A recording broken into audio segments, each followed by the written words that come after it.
What are we setting people up for? Are we setting people up choose purpose over pleasure and live a life of honoring God with your body so that the actual thing you will want when you're in your 30s or 40s, which is a family, you can actually have and thrive in? It's just hard. When your circle is people who didn't live that way, they don't think it's normal. When you're in it, it seems so foreign. I totally can see that. But it also is so natural when you're in it. It's like, yeah, we don't have sex before marriage. Like that's our culture. We don't do that, you know?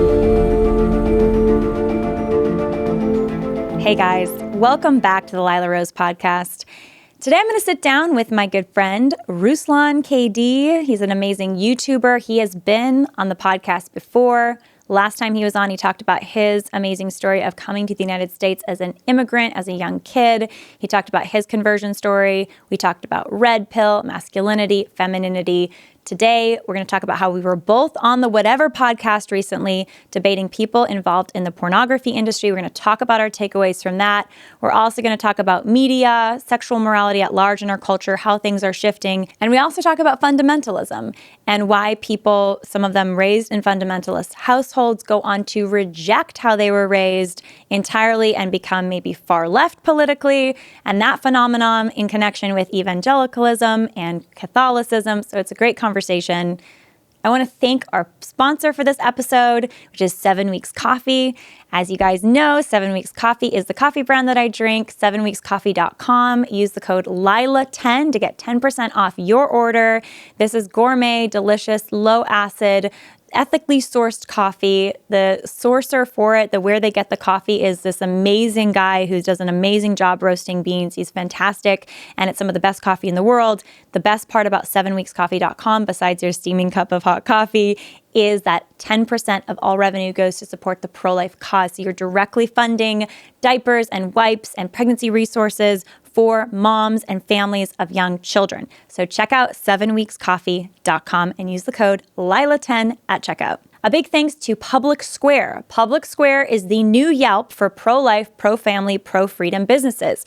If you want to stop shopping companies that literally support abortion and support destroying our country, and instead you want to support companies that love life and family and freedom, check out Public Square. Download the free Public Square app today at the link in the bio. Public Square is a directory for free of over 65,000 companies that share your values that you can buy from. It's so fun, and you can check out all these amazing companies that you can discover.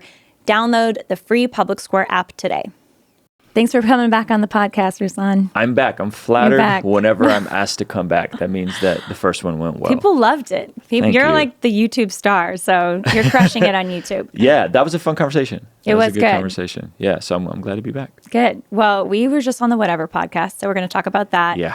And I think when we talked, it was now 2 or 3 months ago, maybe 3. Mm-hmm. It was one of my first episodes, actually, with this whole podcast exploration thing, which is very exciting. And you've since blown up. We're growing, thank God. Yeah, we've got amazing listeners who are really engaged. It's really exciting. Some great sponsors. So I'm having a blast. But we're in your footsteps, Ruslan. We're following you in your footsteps.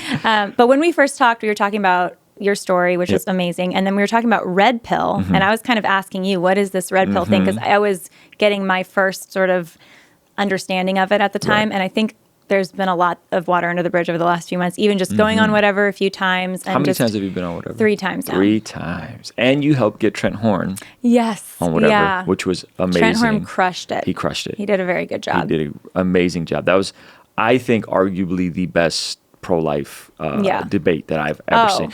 I liked, obviously, yours with Brenda from God is Grey, but she just wasn't very prepared, unfortunately. I think her position is more put everything on the wall and see what sticks. Sure. Destiny has a very specific position, which is actually unique for a pro-abortion advocate. Yep. And so that makes it, I think, a more deeply engaging debate. Right. So I thought it was really, really so solid. Kudos to you for immersing yourself all the way into the red pill space. Yeah. You're like a household name now. Oh, I don't know. I mean, is Whatever like red pill? Is that like the official? I would say so. Okay. Yeah, like I would say and so. Like the Fresh and Fit. The Fresh and Fit and whatever. And I would say now that Fresh and Fit is demonetized on YouTube. I'm not sure if you saw that development. I think I saw that. Yeah. Yeah. So they got demonetized on YouTube. All their channels, all their clips channels, everything. I think we're gonna see Whatever be the central hub for all wow. things. Why were they? Why was Fresh and Fit demonetized? They were demonetized for probably a plethora of reasons. What most people are suspecting is that they had Nick Fuentes on, who's a white nationalist, like overtly race Isn't he overtly realist. anti-Semitic? Yes, overtly anti-Semitic, overtly racist towards black people, thinks that all black people are a standard deviation lower on the IQ than white people, which is 15 points. So like if the average IQ is 15, he thinks all black people are at 14, which is crazy. That's a crazy position to hold because it's just not scientific in the least.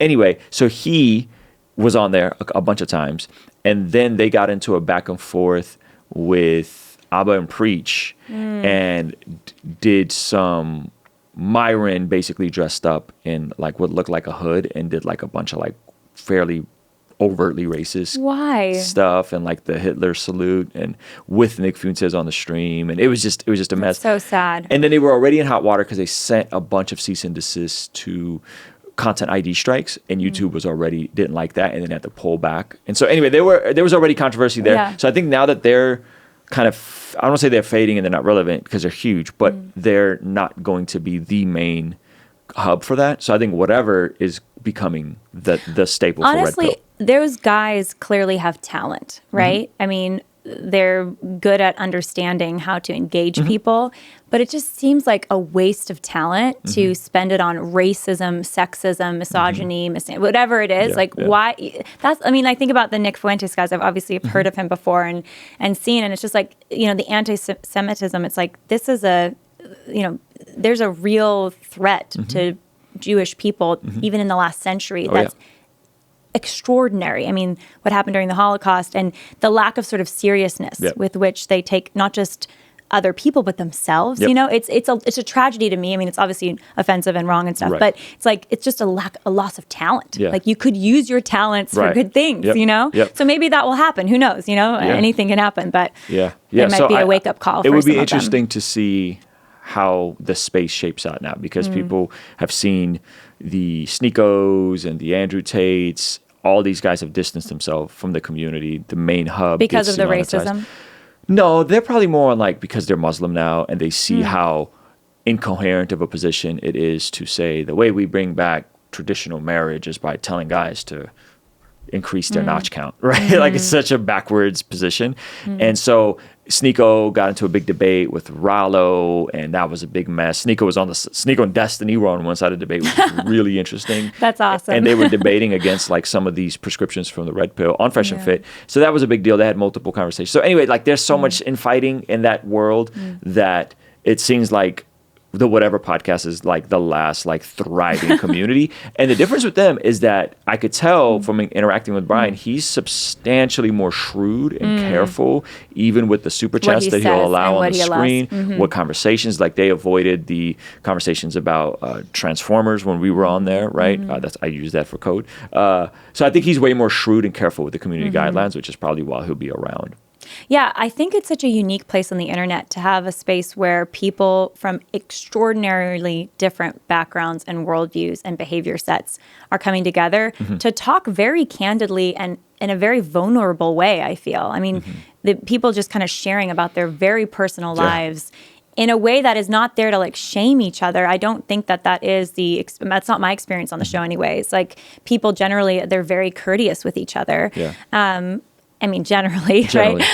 Generally, there's like some weird stuff that can happen. But I think that's a very unique thing happening on the internet. Right. Yeah, I think going on there and interacting on our episode with Christy and the other lady, I'll be honest, I've never met people like that before. I've never met people that profess to be people of faith that were okay with stuff like OnlyFans and were creating OnlyFans. I don't know anyone like that. But haven't you heard people say that they're spiritual, but then they're involved in like... Yeah, but I've never heard anyone own being a Catholic or own being a Christian and say, I go to church. Did she say she goes to church? She goes to church.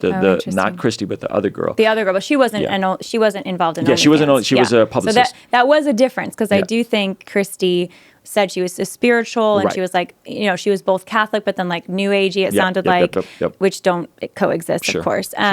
But it wasn't that she was like living out that faith by going to weekly mass or anything. But then the other girl who wasn't living OnlyFans, it seems like she was trying to live. I think she was a casual churchgoer. Yeah. I think she would go casually. Yeah. And so what Rollo rails against, Rollo's the guy who wrote the book, is he rails against this idea of women who are promiscuous in their 20s, they hit what he calls the wall, and then they end up in church. And this is all in his religion book. And then they want to find a beta guy to settle down with because they've lived out their wild 20s. And generally speaking, I think it's nonsense. Yeah, I was going to say, I know a lot of people, and yes, I'm very blessed. A lot of the people I know are like really driving towards good things. Like they're involved in pro-life work or like, you know, so they're like the really like cream of the crop in terms of just like their hearts are trying to do good things. But I don't know. I don't know anyone people like that. I know who are these people that everyone's talking about. I'm not saying they never exist, but I know of a handful of guys, and I could think of one girl that's kind of been around the church, but I don't know a lot of people like that. But to be fair, so when they're railing against these like modern women, that is the avatar they have in their head. And the issue becomes a hasty generalization where you think all women or most women or the majority of women are like that, and they're not. It's such a that is not the majority of women. Now, maybe that's the majority of women in their circles, in Miami, in LA. At the club. At the club, right? Maybe that's the type of women that show up to the club and they have a lot of partners and all that, which is like, that's even relative. Like, I think, 30 sounds like a lot of partners, which is what she said she had. And it's not to shame those people, because I do believe redemption is possible and I do believe restoration is possible, but it is to be sober and say, hey, just so you know, like, don't do this. And if you've gone through it, just be aware that you will require some work. There will be work that goes into it. Just like my friends who are guys who've racked up their notch count, they have struggles in future relationships. They struggle to pair bond. They struggle to have a functioning relationship. And they have to go to therapy and do this work. Or they'll go into their 40s single and be miserable. And I have guys on both. I got guys really trying to do work, and I got guys that are not happy.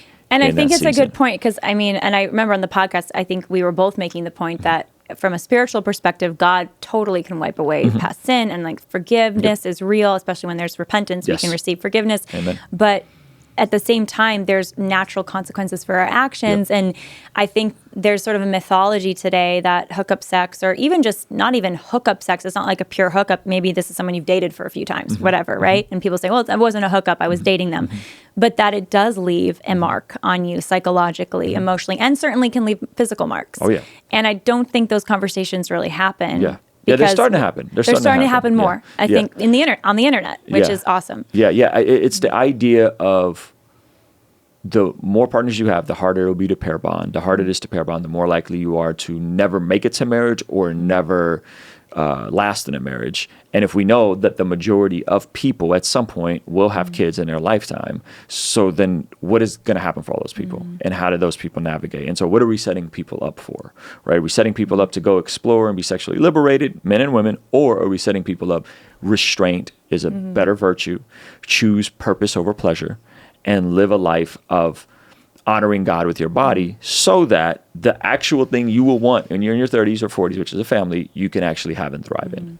Or you can even pursue that earlier. You don't have to wait till your 30s. Well, a lot of these folks are like, the indoctrination of like, wait until your 30s to get married. I think the average age for men to get married in America is 29. It's 27 for women. It's so crazy because it's such a contradictory message, because, the sex education at large, at least like I think about Planned Parenthood, which is, I've investigated so much and Live Action exposes so much, but their whole sex ed, and they're very influential in that space in our public school system, at least, is that sexual experimentation, provided it's safe and consensual, those are the only kind of markers. And their version of safe is like, use a condom. I mean, that's it, basically. And that condom's not going to prevent you from all STIs. It's not going to fully prevent pregnancy, certainly not going to prevent pair bonding and everything else. But their version of, healthy experience as a kid is sexual experimentation within these boundaries, these like kind of artificial boundaries they create. And they say that that's normal and it's healthy to do that. And I think that, if you come in and say, well, actually, it is actually the most normal and the most healthy to abstain from sex until it's in that context of marriage. Like that should be more normalized. It used to be normal 100 years ago, generations ago. And it has been normal in societies in the past, but we've made that abnormal now.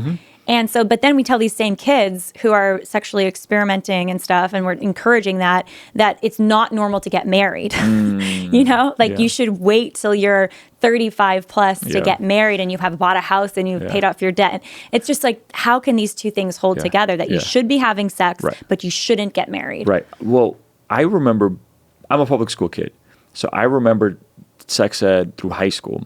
And even in sex ed, they would do this, like, bring in the banana and put the condom on the banana and this whole thing, right? And it's like, but even gross. It's like, this is sex. Like, I think it's just very offensive to the beauty of what sex is designed to be. But even in that, I remember my teachers saying the ideal is abstinence and wait.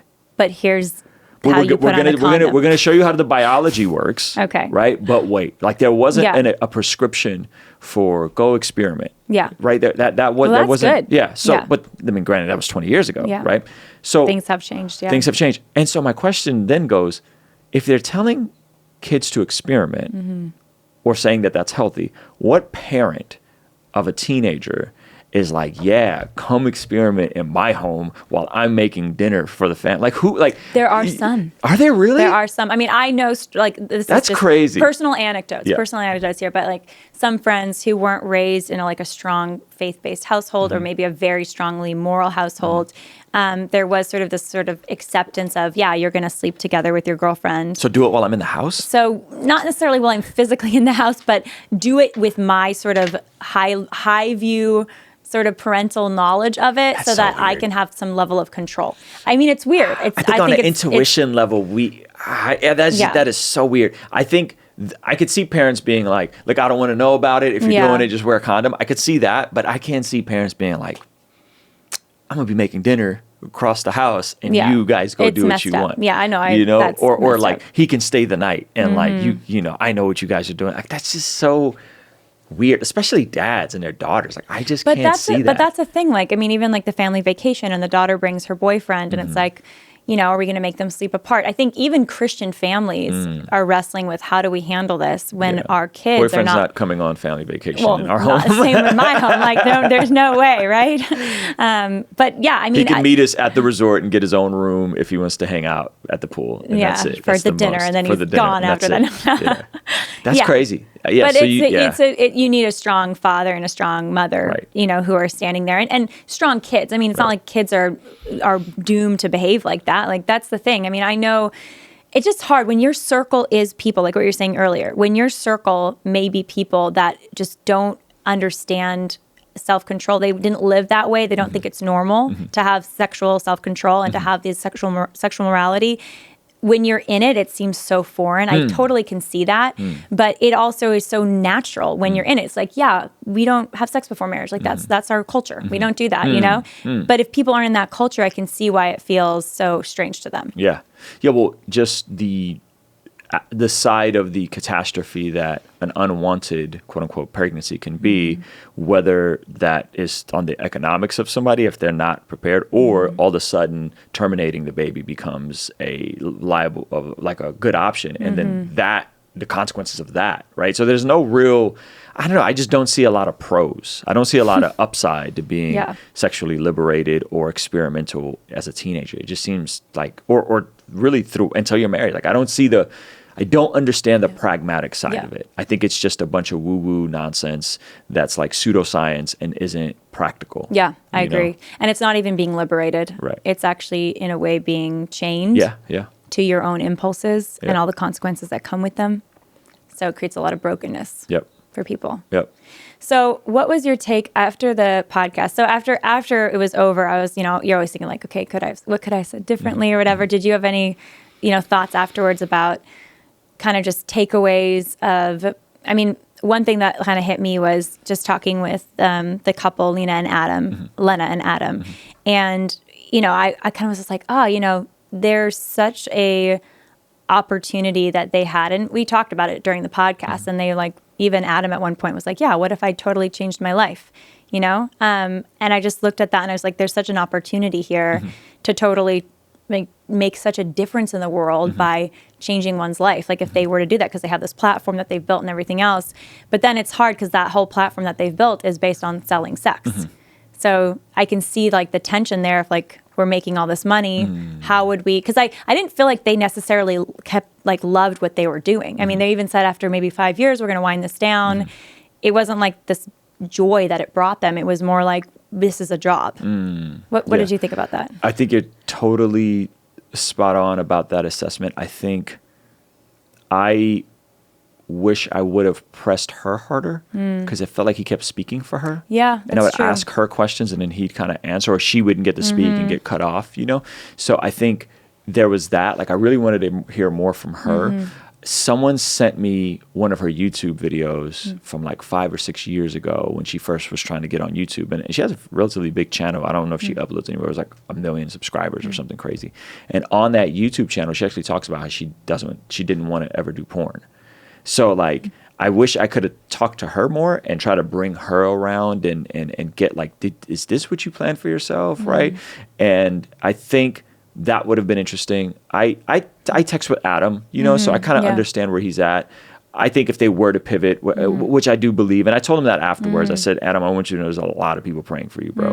There's a lot of people praying for you, and there's a lot of people seeing that you're slowly starting to become more aware of that this isn't helpful, you know? And so I told him that afterwards, but I think I wish we would have had more time to kind of nail down the conclusions. Yeah, because I think the conversation kept getting taken to different directions because Christy had her input she wanted to provide, and then everyone was kind of saying their thing, and there was like these parallel conversations kind of happening and then getting interrupted. I do remember at one point Lena said that she had to be desensitized. The way she dealt with threesomes with her husband was to be, she used the word desensitized. Wow. And that's what helped her continue to do it. Yeah.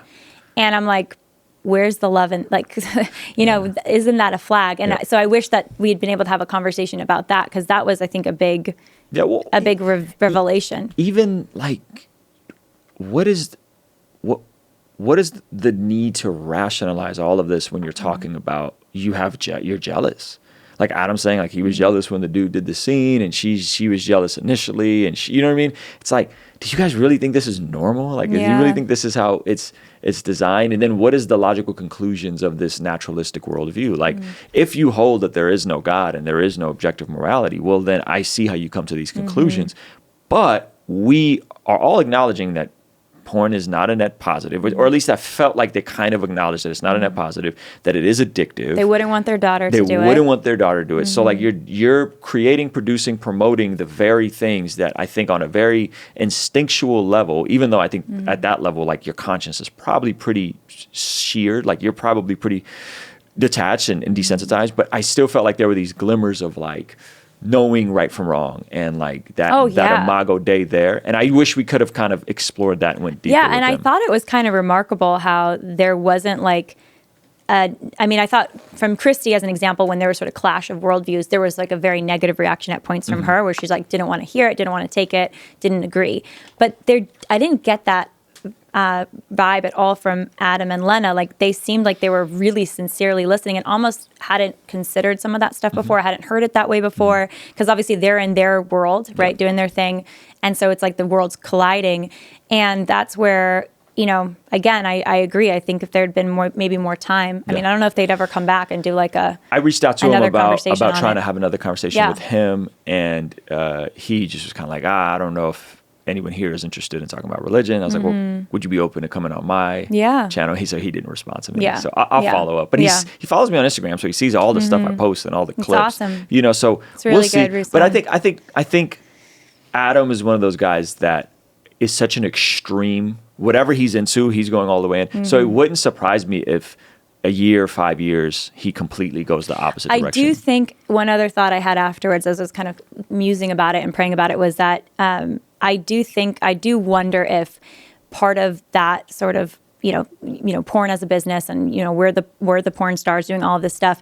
Part of it too is sort of to navigate trust dynamics in the relationship, because if you're worried, they're like, we would never cheat outside of this. This is the way we do sex. But we are faithful, right? Remember they kept saying that was such a weird compartmentalization. I agree, but that's what I was thinking. It's like, it almost is like Lena's okay. This is what I was wondering. Like, and I would love to like ask her and see what she thinks if she'd be willing to like have the conversation. But like, is Lena like doing this because this is kind of her way to allow sort of promiscuity within the relationship because she's afraid we can't have a relationship without any promiscuity. Wow. So this is kind of her way to have a piece of it and to kind of control it. Yeah. So that's one thing I did think afterwards, because if, he comes from this Playboy past, she knew what she was getting into. She's sort of like, I'll be part of this world with you, but on my terms. So she creates these sort of like artificial terms that she's still not comfortable with. She's disassociating. She's saying she's desensitized, but she's still saying, oh, I'm having fun too. Like she's kind of giving that language to it. But at the end of the day, this is kind of her way to have some sort of control. Yeah. I don't know. Yeah. No, it's a scary thing to marry someone, have a child with someone. Yep. And they both come from fairly conservative backgrounds. Like his parents were Christian. Her parents are Armenian, which I think she talks about coming from a conservative home in that video somebody sent me. Yeah. So I'm praying for them. I've been praying for Adam for a long time. There's a lot of folks praying for him. So I don't think that's done. And what I didn't want them to feel is beat up. Yeah. Because that's what the internet's kind of done to them, and to an extent, like rightfully so, right? Because they put out some pretty. But they're also, debauchery. They're profiting off of it. Yeah, profiting off of it. So I think that's the tricky part. It's like if you're going to go to profit off of something very dark, and you expect to not get beat up, it's sort of because I get beat up for pro-life work. Like we all get beat up on the internet for something. That's the internet. So it's like choose what battle are you gonna, what sword are you gonna die on? I was hoping to like just keep asking them questions and then ultimately like point them to something higher. That was like my heart. And I think we did that. I think you did a great job. I think ultimately we did that. I feel like that conversation would have been more productive without obviously Christy in the room. But she was interesting too. She was, They could have been two separate conversations, honestly, because they were kind of separate tracks, but they kind of ended up colliding a lot. So that created some of the chaos. Did you notice they had her back Sunday right away? Yeah, I did see that. Which is hilarious. Which again, from their standpoint, I get it. They're trying to make money. The chat is going to dunk on her. He's going to make more of the super chats, right? It's genius. Like I get it from his standpoint, but I'm sitting here thinking like, you weren't really trying to have like a good debate on this. Like you were trying to have just. Well, I think that's what happened with the debate I did with Destiny originally, because I think Brian, like you said, is shrewd. He's a businessman. This is a business for him. And I do think like he's trying to create these sort of shows that include characters that could potentially be villains or the like kind of heroes or like the more sane person versus the villain. And then sometimes like the villain is actually the sane person in disguise. And so people hate the sane person. So I think that's part of like the dynamics of the show that he's creating. It's really brilliant. And that's what was tough about the show that I did with Debating Destiny is, it ended up being like, this odd match where I was debating Destiny and he, is sometimes the villain and sometimes the hero, depending on the audience, right? For what it was. And I wanted to do the best job I could of presenting the pro-life case, but there wasn't a setup. And then I was kind of 2 against 1 partnered with, someone I've known for years, but totally different style, different approach. Not someone I would, choose to sit down to do a debate with, And so it's kind of like this odd bunch and it was chaotic. And I think it got a lot of views.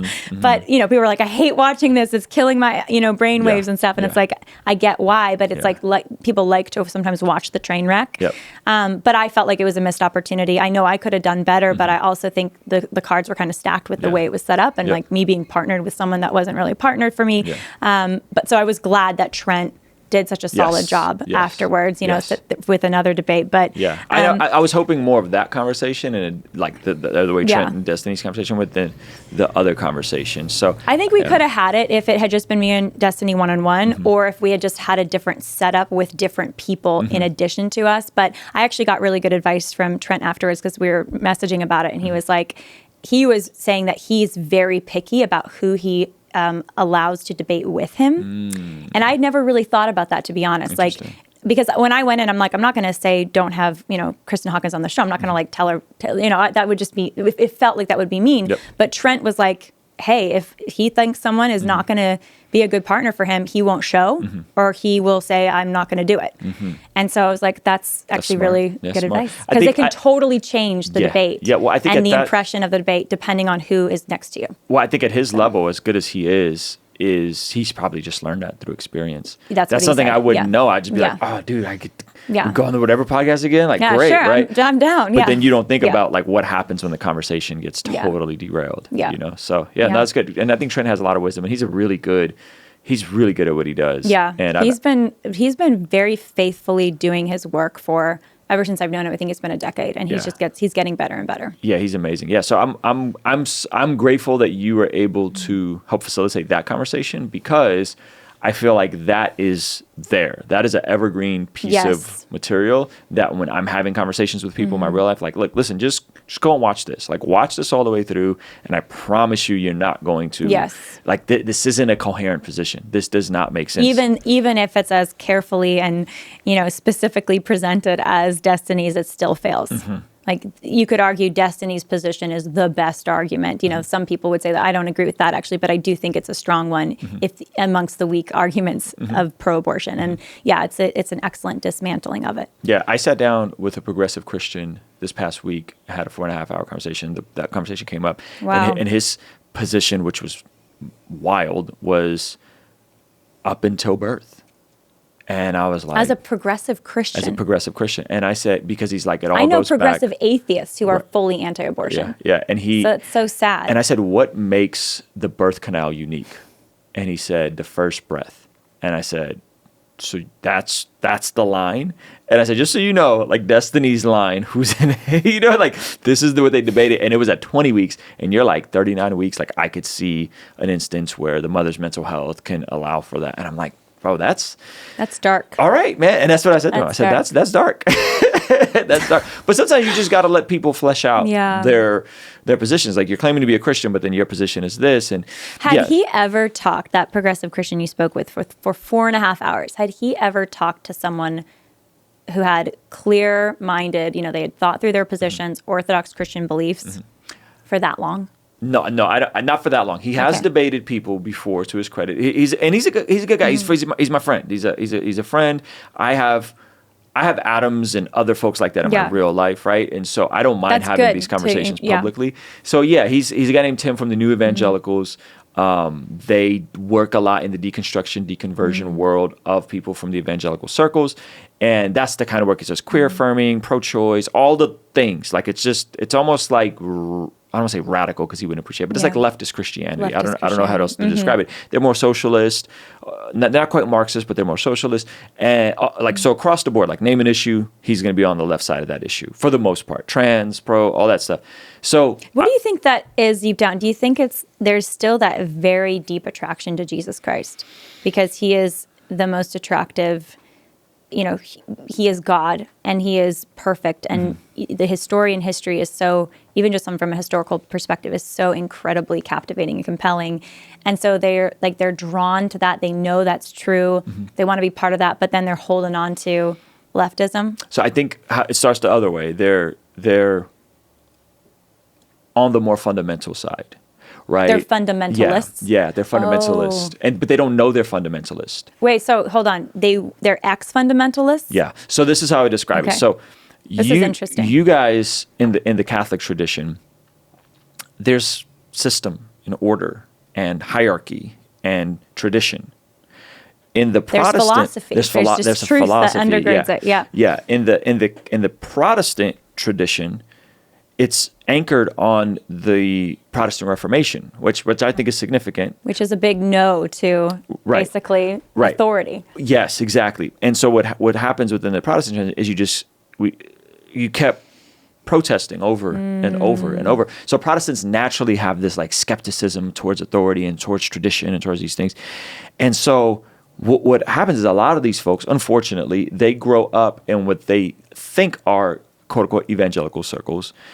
But what they're really growing up in are fundamentalist circles that are like evangelical adjacent. This is what I mean. There's two streams in the last just call it the last 100 years of Protestants, right? That are probably most mainline in America. One stream, because I'm not talking about Europe and the rest of the world, but one stream would be the stream that I come from, which is like the Billy Graham, the Jesus Revolution, the Greg Laurie's, the Calvary Chapel. Yeah. So there's that stream. That stream is extremely different. And by the way, and that stream was against racism and for civil rights and against the Vietnam War. And we're kind of, a lot of those guys were hippies that got saved. The other stream is like the Jerry Falwell, Bob Jones. Is that like a Southern Baptist base? No, Southern Baptist is interesting because Southern Baptist kind of became more evangelical over time, but it's still, that's such a broad denomination in of itself. But these folks over here, the Bob Jones, the Jerry Falwell, they're more in the fundamentalist, hyper literal view of Scripture, the Bible is the literal words of God. No, Jesus is the word of God.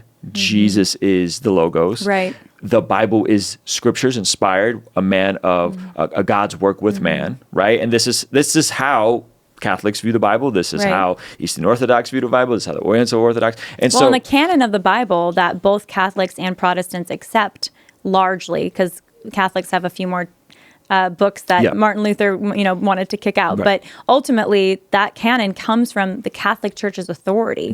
Right. So there's like practically the way this is fleshed out is practically similar to the other four arms of the church. In the fundamentalist tradition, the other four arms of the church aren't really saved. Catholics aren't really saved. Eastern Orthodox aren't really saved. They're corrupted. A Calvinist influence? So there's fundamentalist Calvinists, and then there's Calvinists like Gavin Ortlund, who is an amazing Calvinist. I think he's debated Trent Horn, and he's like Catholics are my brothers and sisters in the Lord, right? Trent Horn would say, I'm brother and sister in the Lord, right? So there's these different, but what the difference is like within Catholicism or within Eastern Orthodox, there's systems and structures, and within Protestantism, there's more protest, and oftentimes it just gets confusing. So I say all that to say, a lot of these folks are coming from these traditions. They don't know that like literal six-day creationism is not an essential belief in the Christian tradition. There's all kinds of views on creation, right? And so they're taught that this is it, or like dinosaurs and humans lived on the earth together, right? Like they're taught these things. It really resonates because when I was growing up, so I was raised evangelical and I was homeschooled, and I had a ton of like my larger sort of community, and I went to like the junior college, and I had this very kind of unique educational path, I guess. But so I got to like rub arms with a lot of different kinds of people, not just homeschool kids. But the homeschool kids I knew, a lot of them, I think, came from very fundamentalist homes. Oh, yeah. And my home wasn't the same, but they kind of could maybe look the same if you just glanced at them in terms of like, well, we both were part of homeschool speech and debate, you know? So we both were Christians, so therefore my experience was the same. And so they come from these very fundamentalist homes where I think they were taught by their parents and by their kind of church community some things that they experienced on a very primordial level that brought a lot of shame, judgment, heartbreak, confusion. And so they ended up reacting really strongly against it and became very far left and hate all, not just Protestantism, but Catholic, like just hate all of it. All of it. But then they kind of create some sort of a spirituality sometimes. Like I'm thinking about one in particular who has a spirituality he's created where he, I think, believes in Jesus still, but, certainly not anything that you could trace in sort of Christianity at large. And then he has this, some of the beliefs sound very beautiful, but then he's, super pro-abortion, super pro LGBTQ plus whatever as an identity and all of this stuff. And I see it whenever I look at this and this group of people, I'm thinking like a lot of them were acquaintances or at least, some of them friends. I see just a lot of pain. Like they're still feeling the pain of what they felt as kids. And the way that they kind of deal with the pain is to just reject anything that looks like what they were raised with as kids. And I don't know, it kind of breaks my heart because, it's almost like always running against something and, then latching on to other things that just look the opposite of what they were told. Right. And that seems to be the psychology of it. That seems to be, you were very extreme in one set of views, and then you just kind of pulled on that thread. So for him, it was specifically Trump. He was told character matters. We have to be of noble character. We have to have all these values. We have to have all Fidelity those things. matters. Fidelity matters. All these things matters. And then he saw propriety matters. All of these people all of a sudden supported a president that didn't have any of those virtues. And the response was, we need a commander in chief, not a commander and pastor. And he was like, what? Like, and so he was conservative up until that point. And that's a very fair what to ask, because it doesn't make a lot of sense when, yes, we should want a representation of character in our political leaders. That is not a crazy thing to request, I think, and to demand, actually. And I did not vote for Trump either time, but I think there's a difference between saying, all right, we're going to just swallow our pride, and this guy, if you're a Republican, this guy, he's going to get us these Supreme Court justices. It's going to help long term. I got to hold my nose. I can't stand his character, and being quiet about it versus being like, yay, MAGA country. But they had to go all, I think their justification, because I also did not vote for Trump either time, which, makes me, I've been very, people have been very upset with me for that. But anyways, I think the problem, my problem with doing that, our problem is like, okay, if no one had voted for Trump, we wouldn't have Roe v. Wade overruled right now, is what people say. Yes. Now, is that for sure true? Like, take us 10 steps back. If no one had voted for Trump and he wasn't the nominee, right? In the primary. Yeah, meaning that's like, it's not a binary. There were a lot of steps that led up, and a lot of, I think, rationalizations that led up to the point where we had Biden versus Trump, right? And a lot of, I think, the rationalizations and some even excuses that made us say, well, he's the best candidate, and again, not everyone did that. A lot of people wanted other candidates, and then they had to, hold the nose for Trump or whatever. But it comes back to like principle again and again. It's like, what is the right thing to do? If everyone just did the right thing, we wouldn't find ourselves in the hole, you know? But it takes a lot of courage to do the right thing. And there's consequences too. Because you might be in the hole you might be still in the hole doing the right thing for a long time.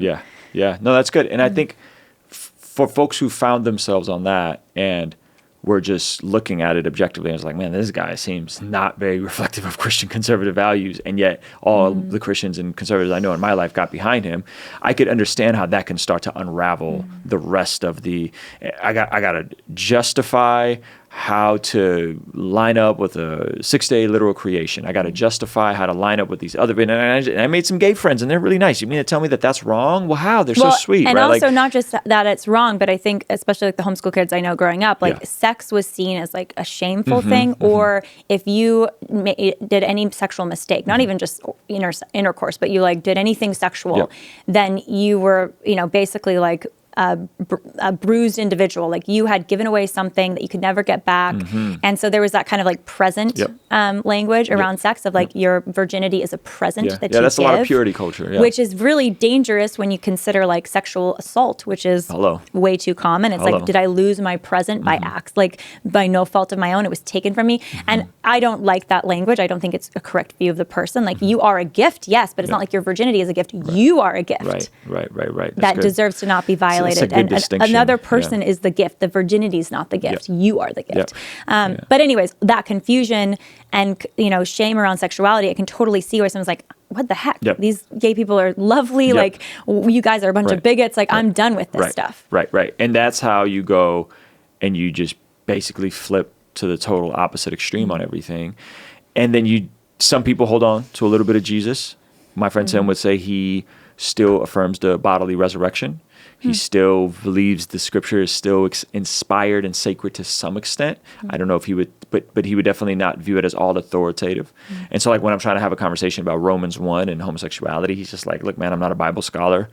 I disagree with Paul on stuff. I think it's up for interpretation. And I'm just like, I don't know how Romans 1 is up for interpretation. So and then other people just completely deconvert and completely walk away from all of it. And but there is a common avatar that I see with folks in that space.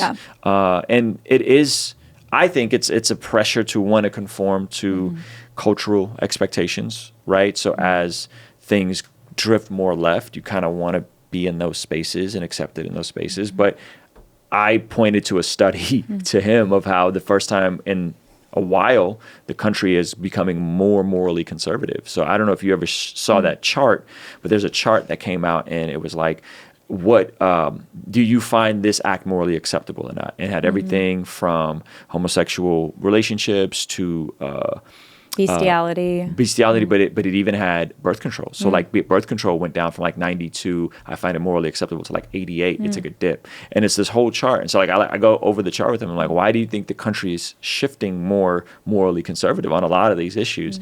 And he just kind of dismissed it as like the right wing, Trump. I don't know. Well, no, it was like Daily Wire. Sure, yeah, Turning I'm Point. joking that it was Trump. That world is what's causing this, and they make $300 million a year. That world's worth last $300 million a Easter, year. I think I knew a dozen people that came into the Catholic Church. A lot of them young people. So I think it's much deeper than like political identification. Yeah. It's way deeper. I think so too. Because people, they realize, like, I think once they sit down and remove allow themselves to take a moment away from the reaction of shame, anger, betrayal, like whatever it was that hurt them as a child or hurt them in their past from the fundamentalist church community or whatever it was, right? And then they kind of take the time to really, I think about like, what is this all about? What is this all for? Yep. Human beings, like what are we made for? Yep. What is sex made for? I think a lot of these answers can come naturally. Right. They can. Right. And I think for a lot of people, they are. Right. I see that. I actually know people who have been through the sort of rebellious stage of their fundamentalism, right? And then they become Catholic because like you see like, and I think it actually, maybe part of that is it's easier for them to become Catholic in a sense because a lot of the fundies are extremely anti-Catholic.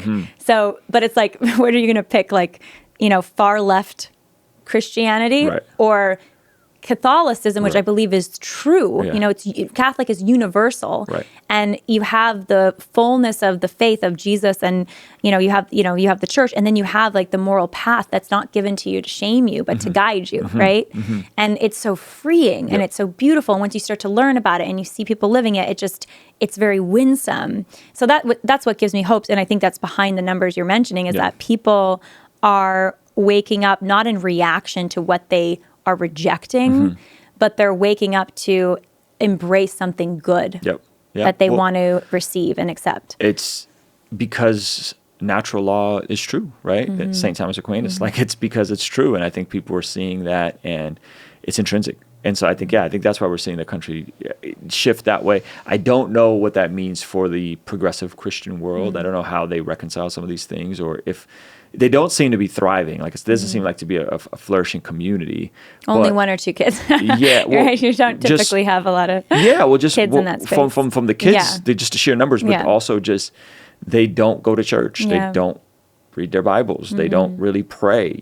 Like I don't know how those conversations get navigated. But I do think they're politically active. Yes, I think politics, in many ways, is the religion of the leftist Christianity. Yep. Now, I agree that for some Christians on the right, politics is too much of their religion. Oh, yeah. So this is not just a left issue. Yep. But on the left, I think, the whole identification of the state has such a role to play in everyday life, and I'm going to win, these freedoms that I think I need and sort of the security that I think I need from the state. So like you need the state more than I think the right, because the right just says, let me be free to an extent, right? So there's that. But then there's also like culture, because the people there, like if you're on the left, like the people you're hanging out with in a way, it's like the culture of it is like, we are leftist. We are, we are political. We're really engaged in politics and making changes in politics. So. Yeah, that's why we got to get back to culture. We got to take back to culture. Keep podcasting, Ruslan. Right? Keep YouTubing. That's one small step forward. I think it's happening. Like I really believe it's happening. I just think I hope to see more folks build bridges and have conversations and not be offended. And I think there's less of that continuity in the Christian space currently, in the Protestant space, and I feel like watching you, Trent Horn, Pineswood Aquinas, I forgot his real name. Matt. Yeah. There seems to be, like, you guys seem to have more of a continuity in a system in terms of how you guys navigate this, probably influenced by your Catholic theology. For sure, because we have, I think there's no question that doesn't have an answer that makes sense to anyone. I mean, that's the beauty of and one of the reasons I became Catholic is like every question I had an answer that made sense. And yeah, some of it was, this is divine revelation. Like, how do we know these certain things? It's divine revelation. Like you're not gonna tease it out in natural law. But even within the divine revelation, there was a beautiful system of philosophy, thought, theology that makes sense. And all of it in the end didn't lead to, when you really like sit with it and you look at the lives of the saints and you see just this beautiful, passionate love for God and other people, and you see this outpouring of all the fruits of knowing and living the faith, the sacraments and receiving Eucharist and being part of a tradition and a church that had this continuity for 2,000 years coming from Jesus and his apostles. It just gives so much, I think, encouragement to be fully alive. So there's nothing about it, like with fundamentalist Christianity, it's kind of like you're getting prodded, like, like with the cattle prod of like, you got to go this way and like do this.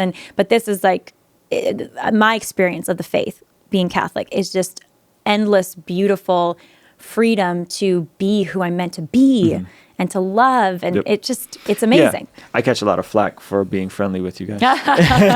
Thanks for... I get a lot of backlash from my, you mean you think Catholics are going to heaven? I'm like, yeah, so it's hopefully some of us. It's super funny how that is. But I say that because I can watch and admire and be like, man, Trent is so spot on in so many different things. We could disagree on these things, but that doesn't change the reality that like I can see the gifts of the Spirit. In his and I heart, see the gifts of the Spirit in you. Like the fruit of the Spirit. I see the fruit of the Spirit in you. Like I see so it's like, that's the power of the Spirit, right? The Spirit blows his breath where he will. Like he can have fruit anywhere, even if the person hasn't heard the name of Jesus. Like that's the power of the Spirit. Now, does that not mean that there are ways that he has promised to bring his power? And like as a Catholic, I believe that's like the seal of confirmation. I think that's through baptism. Yes, we know we've received the Spirit this way too, but that doesn't mean he can't do what he wants to do. Right. So it's, and also we share sacraments. I mean, obviously baptism is one we share. So it's not like we don't have any sacraments in common. Yep. So maybe at one point we can maybe we could get in Trent and we could get in some other Gavin, and do some kind of a convo on those differences. Gavin Ortland is really good on these conversations. And where does he live? He is near Six Flags. What is that area called? Local. He's local. I've been wanting to have him on the channel, but it would be fun to do something with all Trent of us. and I've been texting with Trent before about having him come out here at some point. I had him and his wife via Zoom, which was so cute because she has a channel too, Laura Horn. Yeah. Oh my goodness. Hilarious. Oh, that's great. She might be my favorite YouTube channel just because she does these like ridiculous skits about like Catholic inside jokes. Oh, that's so funny. It's very fun. I did not know that. Yeah, Trent, me and Trent were just texting because I've had him on my channel before. And I thought we had because one of the things I do, whether I'm talking to a progressive Christian or I'm talking to a Catholic or whoever, I don't like straw manning people. I want to poke and get the answers in a good faith dialogue to actually come to the conclusions. And so instead of like Christians being like, well, Catholics, they just pray to Mary. And it's like, no, let's let Trent unpack what does that mean? What does that mean? Yes. And let's let Catholics define their terms. Let's not tell as Protestants we're Catholics. That doesn't make any sense. And so I like having those conversations. And I thought it was a great conversation. And it seemed like my community thought it was a great conversation. But there was definitely folks that were like, Ruslan, sitting down with Catholics. And I'm like, yeah, and I'm sitting down with Adam 22, and I'm sitting down with everybody, right? Like I want to have as many conversations as possible. But I think like, again, going back to, I appreciate the continuity in the way you guys operate these spaces. And I think it's because you guys come from a more unified view. And I think Christians maybe struggle to navigate these, or not Christians, Protestants will struggle to navigate these spaces because we don't know if we want to show up and be the fundamentalist or show up and be the evangelical or show up and be the C.S. Lewis mere Christianity guy. Like we don't know. And that's where I'm just watching. I'm like, wow, there's a lot to glean from how you guys operate. And I'm appreciative of that. I think the thing that is the secret weapon for any of us is truth. Amen. And it's truth that you can explain, and you can even point to nature, because that's the natural law. You can see it in the way that the world operates. And when you have truth backing up what you're trying to argue for, even if you make mistakes, the truth is still true. That's good. And you can maybe call a friend for help, or you can say, oh, wait, let me clarify that. And you're not trying to invent some argument as you go to like try to persuade someone. You're just doing your best job of representing what you know to be true. And I think that provides a totally different level of confidence for people who are coming in there completely trusting in the power of the truth and just doing their best job at representing it, versus like, okay, I this is what I believe and what I stand for, but I don't know like how to articulate it, and like, maybe they're going to beat me on this argument because not that they think it's not true, but it's like they don't feel confident in it and they're not sure even how to articulate it. That's good. So yeah. So do you think that we're going to hit a time soon? Because like OnlyFans, I actually wanted to bring this up to you because you were mentioning the polling, or there's a survey done that shows sexual morality is sort of making a comeback a little bit. Do you think that when do you think we're going to hit a tipping point with it? I saw this tweet this morning I wanted to share with you from the younger brother of Miley Cyrus. Now, full disclosure, I'm not like super familiar with the Cyrus family. Nor is this a full endorsement of everything else he has ever said. That's to all the fundamentalists watching. But I will say I've noticed the family before because there's like multiple kids. They all seem really talented. And I think Miley Cyrus is really talented. I certainly noticed when she had like the cake that says abortion is healthcare and she's licking it. I mean, it's absolutely disgusting.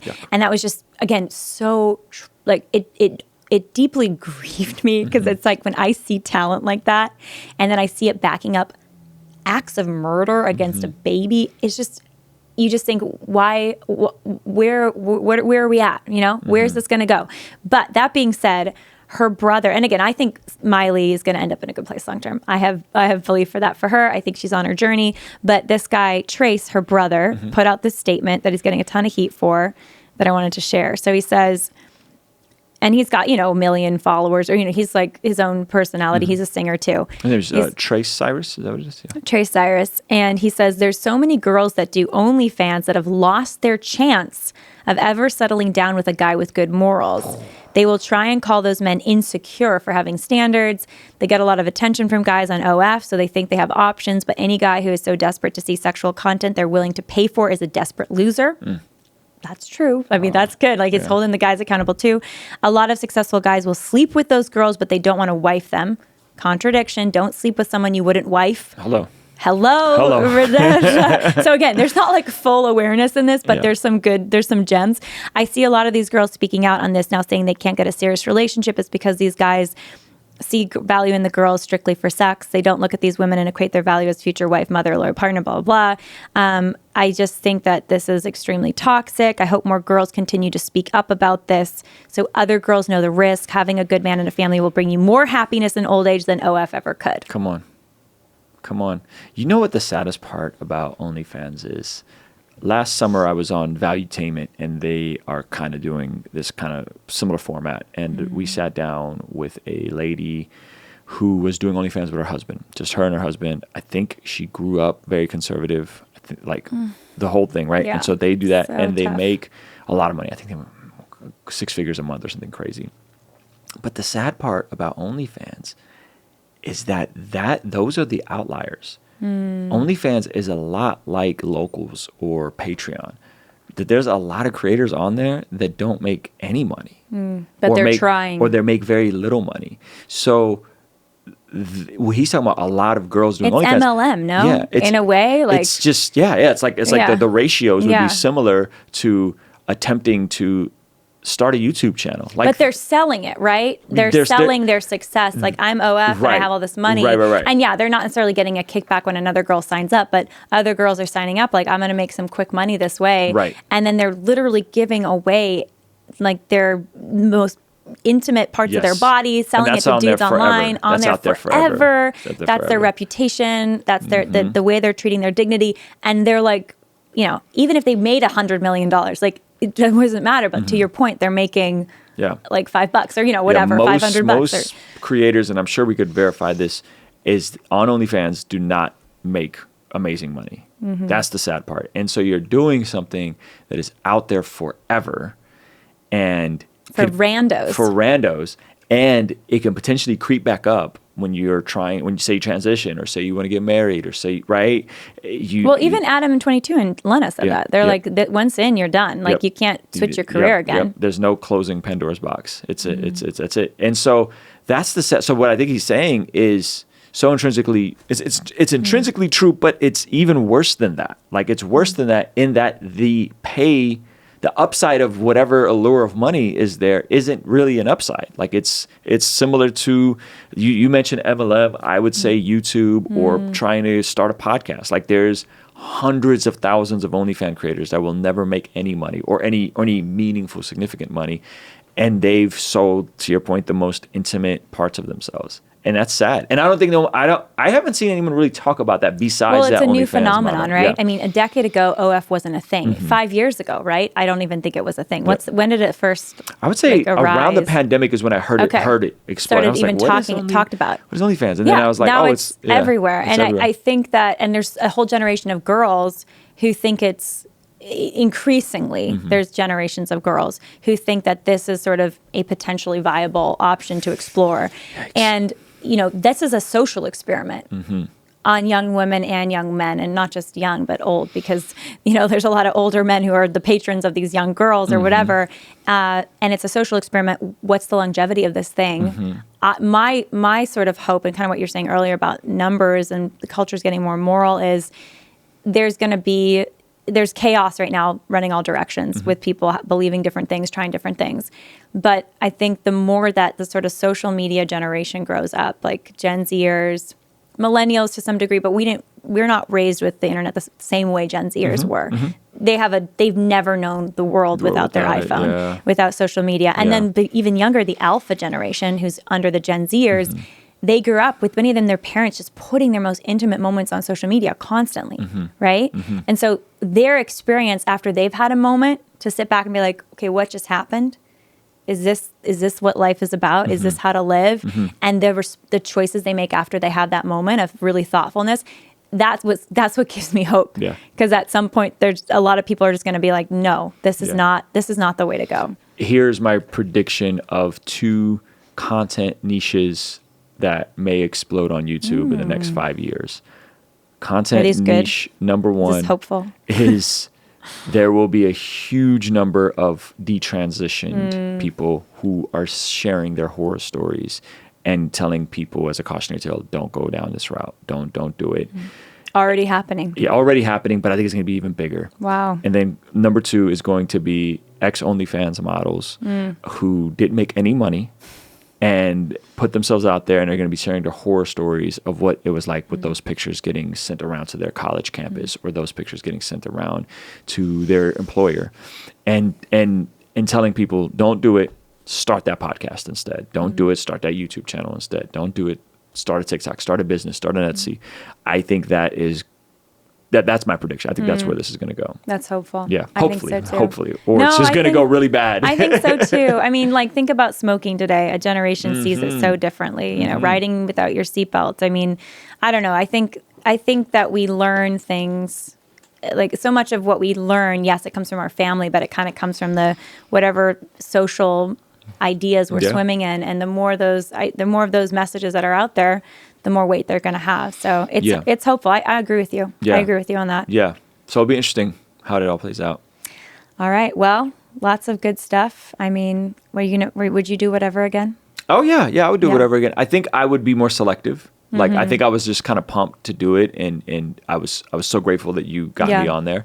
I think the next time around, I'd probably be like, can we be a bit more focused, I would do it in that sense. And Brian seems to be really open. Like, when I've given him ideas or guest recommendations, like, he seems really willing to engage on things. If it makes for a good show, it's an interesting conversation, he's willing to go for it. Yeah. So I would be open to do that. I'm excited. Me and Destiny have been texting about doing something together. Nice. So I'm curious what that conversation would be like in terms of just trying to understand him better, like how he became this guy now. I think that would be fun to explore. That would probably be another 4-hour conversation I would have. But I think there's a place to have charitable good faith conversations where it's just not for trying to dunk on the other person and make them look stupid. Right. And so I would absolutely go on whatever again. Yeah. Well, you do a great job of trying to understand people. Well, thank you. Thank you for helping set that up. That was great. I was so excited. Well, I hope that I hope to see you on again. And I afterwards I was texting with my husband. I'm like, maybe we'll wait, because it's a lot to go, and then you're there till 2 a.m. or whatever in the morning. Yeah. But I was also, afterwards talking with you and like, hey, what if we did a dating show? A dating show. A little different. That would be fun. Well, I already told you what book I think you should write, which I think would be huge. And I think I feel like as all this stuff gets exposed, as the OnlyFans racket gets exposed, as the correlation between trafficking and that world gets exposed, I think as all these things get exposed, obviously the work you're doing with the pro-life movement and just the complete darkness that terminating a pregnancy is, and the emotional consequences, the physical consequences, I think there's going to be a huge need of women that maybe they're not even people of faith. Maybe they're just like, how do I just be a better woman? Yeah. And be at peace. And be at peace. And what do I need to work on, right? And can I do it in a way where I'm not throwing away my career and my opportunity to build a business someday or whatever? And I think is going to be a huge opportunity for someone like you to step up, to speak, to lead, and not and them not go to the internet, and not go to all the toxicity that they can get from some of these other platforms. And so, I'm excited for the work you're doing. I feel like I've been given all of these gifts of just, what I've learned from people over the years, the mentorship I've gotten, and all the coaches I've had, and all the books I've read, and it's just, and being given that much, you have this responsibility. I want to share that because it's such good stuff. It's not shame. It's not guilt. It's not like control. This is freedom to choose love. That's what it all comes down to. So excited to see. Are you going to do like a how to wife boot camp? I know. I saw that from like Pearly Things. I was like, is she a wife? I'm 5 years in, right? And so, but I did spend, like, before meeting my husband, most of my 20s was spent, and my teens, like dreaming about what does it look like to be ready for a husband, like to have a family. And I had a lot of issues. Like, I'm not like, I had a perfect experience growing up and everything was perfect. Like, I have amazing parents, but there were plenty of issues. And I shared some of this in my book, Fighting for Life, about kind of personal issues I had. But ultimately, it is a journey. Like, there's no arrival with being a wife. I'm learning as I go. But I think there are core things you can do to prepare. Absolutely. For sure. Absolutely. And women should do. And I think we are, men and women, thrown into dating, which is why I think a dating show would be interesting. Not that we're trying to copy Brian, because no one can copy whatever. He's doing his own thing. But something that's more intentional about, like, how do we do this well? And try to make it entertaining along the way, because otherwise it's like, can't just be like all medicine, no sugar. Like, make it interesting, have different people on, like telling their stories, like the drama of like the mistakes and learning from them. But how do we do this well? So we can meet the love of our lives, get married to them. You're happily married. I'm super happily married. Like, we are so blessed. And then be able to raise an amazing family. We're making our mistakes, but we're trying and we're doing it in community. And it's like, it's joy. Like, there's so much joy in it. And we just want other people to have that joy. Yeah, we did a thing for a while. It was hard to do it consistently, but we did a thing on Saturday nights, and it was called Singles Night. Oh, nice. And on YouTube. On YouTube. And it was on my second channel. It was a live stream. And so this is what I would do. So you're like lording over it as Mr. Married Man? So I would like throw on a suit. We'd like do the lighting different in the studio. That sounds great. And then people can send their super chats, and their super chats, I would pull up their Instagram. And I would pull up their Instagram, and I would just give them feedback on their Instagram. I'd be like, Instagram's the best dating app. And I'd give them feedback on their Instagram. And then I would be like, hey, if you're interested in this person, slide in their DMs, and I'm not responsible. I'm not responsible for anything that happens afterwards. And so we would get 1,000 people live. Why did you stop doing that? Because I was doing it on Saturday nights, and it was like just people that aren't out. Night. Yeah, I got to figure out if I could do it on a different night. Look, that's not as late. They would show up on a Wednesday night. Yeah, they probably show up whenever, and so it was hilarious. All right, maybe I'm going to try that. Yeah, it was hilarious. That's so brilliant. So that could be a fun format. And helpful. Did you feel like there were any successful matches come from that? I don't know, but I know people definitely met and went on dates from that and connected. And people reached out. That's half the battle is just meeting people. Yeah, and it was hard though, because sometimes people would. So I would try to go back to like, hey, you dress amazing, but buddy, you got to lose some weight. Like I would give them actual feedback, you know? And so that part was hard, especially telling women that sometimes. That part was like, I'll come on and I'll give the women. So that would be fun if you wanted to do something like that. I love that idea. If you came on and you were like the truth pill to women, because it just felt weird, and then it was also weird to compliment women. I felt weird complimenting women. Fair. So that's why I think if I did a dating show, I'd want to do it with another guy. Yeah. And we could have other girls in there and other guys too, but I think it's good to have both perspectives represented. And I think having people who are married there, who have been through the the gauntlet or whatever, I think there's a lot of value. Not that we don't have singles on, obviously, and we have old people. Like I want the old people on. Yep. You know, I want the couple that's been married 50 years with all of their issues that they've had to tell me what are your secrets. And I want them to break down the takeaways. Yep. Okay, though it's nice. My secret was, we never said, we always said sorry. Okay. All right, well, how do you say sorry when you're mad? Right. Like, let's break it down. What are some actual tactics and strategies to employ this great advice we just got from Susie and Dan or whatever, married 50 years.